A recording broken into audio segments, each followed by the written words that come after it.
Telugu Desam party అధినేత పెద్దలు శ్రీ చంద్రబాబు నాయుడు గారికి, వేదికను అలంకరించిన జనసేన పార్టీ అధ్యక్షులు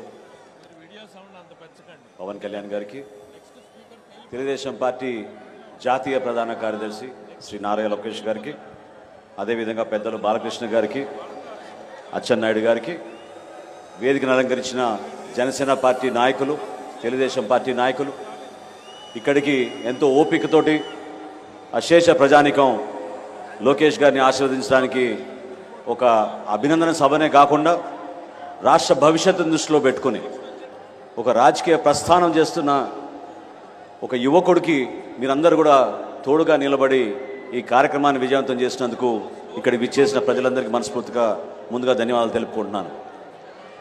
ఇటువంటి సందర్భం చాలా సంవత్సరాల నుంచి రాష్ట్రంలో ఎదుర్కొన్న దాష్టికాలు, విపరీతమైన దౌర్జన్యాల్ని చూస్తూ ప్రజలందరూ కూడా కోరుకున్న విషయం, జనసేన పార్టీ తెలుగుదేశం పార్టీ కలిస్తే రాబోయే ఎన్నికల్లో ఖచ్చితంగా ఒక అద్భుతమైన పరిపాలన, ఒక మంచి ప్రభుత్వం వస్తుందనే భావనతోటి అనేక మంది ప్రతి సందర్భాల్లో కూడా ఎదురు చూస్తూనే ఉన్నారు. ఈరోజు ఇటువంటి సభలో ఇరు పార్టీల అధ్యక్షులు, మా నాయకులు, ఇంతమంది కార్యకర్తలు ఈ విధంగా హాజరవడం అంటే దీని వెనక చాలామంది కృషి చేశారు. వారందరికీ మనస్ఫూర్తిగా నేను అభినందనలు తెలుపుతున్నాను. ఎందుకంటే అనేక అవమానాలకు గురయ్యాం, అనుమానాలకు గురయ్యాం, రకరకాలుగా వేధింపులు, కేసులు, ఎక్కడ చూసినా కూడా పార్టీ నాయకత్వం ఎదగకూడదని అన్ని స్థానాల్లో కూడా ఇబ్బంది పెట్టడానికి ఒక ప్రయత్నం చేస్తూనే వచ్చారు. చంద్రబాబు నాయుడు గారి సుదీర్ఘ రాజకీయ ప్రస్థానం, ఆయనకున్న అనుభవంతో తెలుగుదేశం పార్టీని ఆయన ఎంతో సమర్థవంతంగా నడుపుకుంటూ ముందుకు వచ్చారు. అదేవిధంగా పవన్ కళ్యాణ్ గారి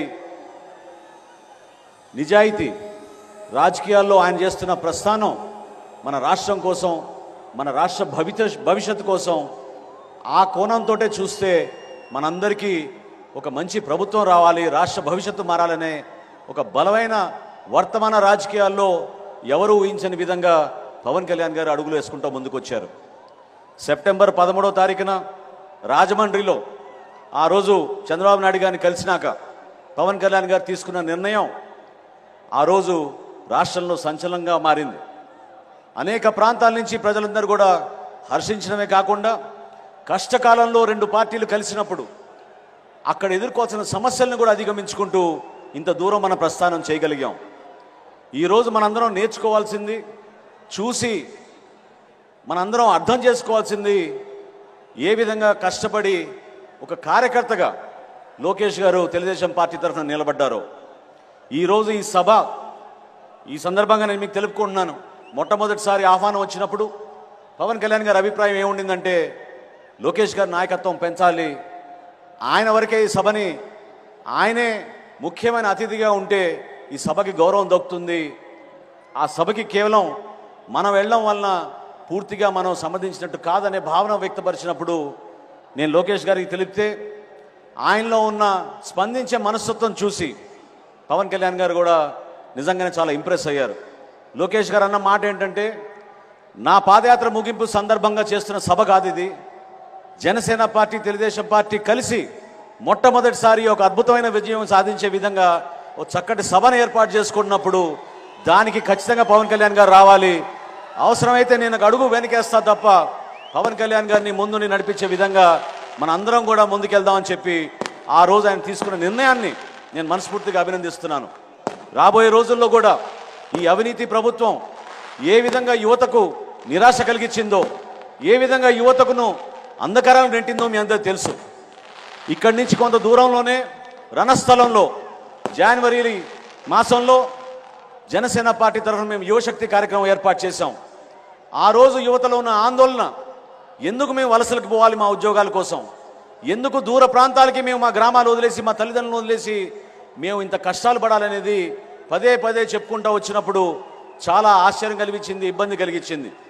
ప్రభుత్వాలు వచ్చినప్పుడు పార్టీలు కేవలం ఇక్కడున్న వనరులు దోచుకుంటున్నారు, లేదా ప్రత్యేకంగా ఇక్కడ ఏర్పాటు చేయాల్సిన ఉపాధి అవకాశాల గురించి మర్చిపోయి ఈ ప్రభుత్వం ప్రత్యేకంగా అసలు ఏమాత్రం కూడా శ్రద్ధ వహించలేదు. విశాఖపట్నంలో ఐటీ సెట్స్ గురించి, అదేవిధంగా అక్కడ ఐటీ ఇండస్ట్రీ తీసుకురావాలని గత ప్రభుత్వంలో చంద్రబాబు నాయుడు గారు, లోకేష్ గారు ఆ రోజున ఏ విధంగా కష్టపడి పనిచేశారో ఈరోజు విశాఖపట్నం ఏమైపోయిందో మీరందరూ చూస్తూనే ఉన్నారు. స్కిల్ డెవలప్మెంట్ విషయంలో పొరుగు రాష్ట్రం ఒరిస్సా సింగపూర్ యూనివర్సిటీ తోటి భాగస్వాములై ఒక అద్భుతమైన ఒక వరల్డ్ స్కిల్ యూనివర్సిటీ ఏర్పాటు చేయాలని ఒరిస్సా భువనేశ్వర్లో వాళ్ళు నిర్ణయిస్తే మన ముఖ్యమంత్రి 5 సంవత్సరాల నుంచి కథలు చెప్పుకుంటూ తిరుపతిలో 50 ఎకరాలతో స్కిల్ యూనివర్సిటీ ఏర్పాటు చేస్తున్నామని కేవలం ప్రకటనలకే పరిమితం అయ్యారు తప్ప మన యువత కోసం ఎక్కడ కూడా ఆలోచించలేదు. దయచేసి మీరందరూ కూడా ఇంతమంది వచ్చారు ఈరోజు ఈ సభకి, ఈ రాష్ట్ర ప్రజలు కూడా ఈ సభని ఖచ్చితంగా టీవీలో చూస్తున్నారు. ఒక్కసారి మీరు ఆలోచించండి, మన భవిష్యత్ ఏమైపోతుంది, ఏ విధంగా ఒక నిర్ణయం వలన, ఇటువంటి ముఖ్యమంత్రి వలన, జగన్మోహన్ రెడ్డి వారి ప్రభుత్వం వలన ఎంత నష్టం కలిగింది మన రాష్ట్రానికి, ఎన్ని అద్భుతమైన అవకాశాలు మనం పోగొట్టుకున్నామో దాన్ని మీరు గుర్తుపెట్టుకోండి.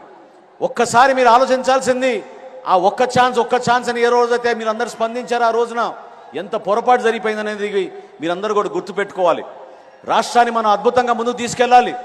రాబోయే రోజుల్లో సంక్రాంతి లోపు తప్పకుండా ఇరు పార్టీలు కలిసి ఒక చక్కటి మేనిఫెస్టో తయారు చేసి ఏ విధంగా తెలుగుదేశం పార్టీ నుంచి సూపర్ 6 ఏర్పాటు చేశారో, గతంలోనే జనసేన పార్టీ నుంచి ఒక అద్భుతమైన ఆలోచనతోటి షణ్ముఖ వ్యూహం అని ఆ రోజు పవన్ కళ్యాణ్ గారు ఆవిష్కరించారో దాన్ని ప్రజల్లో తీసుకెళ్ళడానికి మన కార్యకర్తలు, నాయకులందరూ కూడా సిద్ధం అవ్వాలి.